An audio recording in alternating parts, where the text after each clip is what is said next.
안녕하십니까.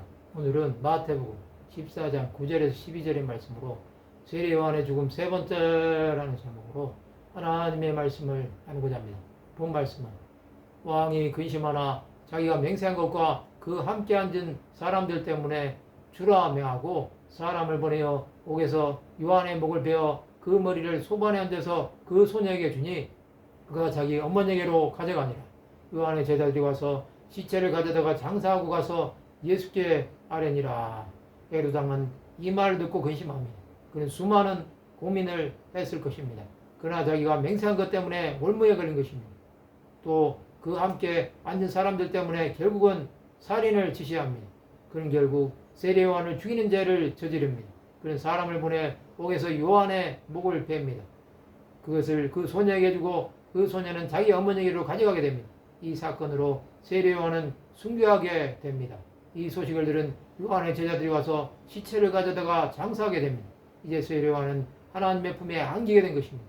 세례 요한의 제자들은 스승의 순교를 예수께 아뢰입니다. 하나님은 세례 요한의 죽음을 받으신 것입니다. 세례 요한이 죽음으로 인해서 그의 사명은 마쳤습니다. 그는 죽음으로 인해서 수고하고 무거운 짐을 다 벗어버린 것입니다. 그는 예수 그리스도의 공생의 사역의 시작을 알린 것입니다. 그는 죽도록 충성한 하나님의 사람이었습니다. 하나님의 뜻은 세례 요한을 통해서 이루어진 것입니다. 세례 요한은 예수를 위해 생명조차도 두려워하지 않았습니다. 그는 하나님 나라를 위해 산제사로 드린 삶을 산 것입니다. 하나님 나라를 위해 사는 사람들은 보이는 세상을 바라보지 않았습니다. 그것은 보이지 않는 세상이 영원하기 때문입니다. 그것을 바라보고 살기에 하나님 나라를 소망할 수 있습니다. 우리는 하나님의 은혜 가운데 사는 것이 축복임을 믿어야 합니다. 끝까지 하나님 나라를 위해 살았던 수많은 선지들은 영원한 나라에 들어간 것입니다. 그들은 선한 싸움을 싸우고 믿음을 지킨 것입니다. 사도 바울은 이방인의 사도로 부르심에 충성하였습니다. 그는 마지막까지 주어진 사명을 완수한 것입니다. 그는 달려갈 길을 다가고 믿음을 지킨 것입니다. 이제 세례 요한을 위해 하늘에서는 의의 멸관이 예비되어 있을 것입니다. 그는 이른 양을 찾으시는 하나님의 마음을 안 것입니다.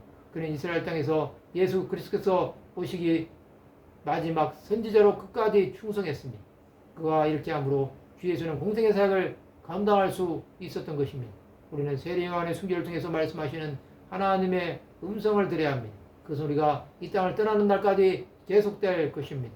하나님께서 보호하시면 우리는 주 예수 앞에 가는 날까지 이 땅에 남아 있을 것입니다.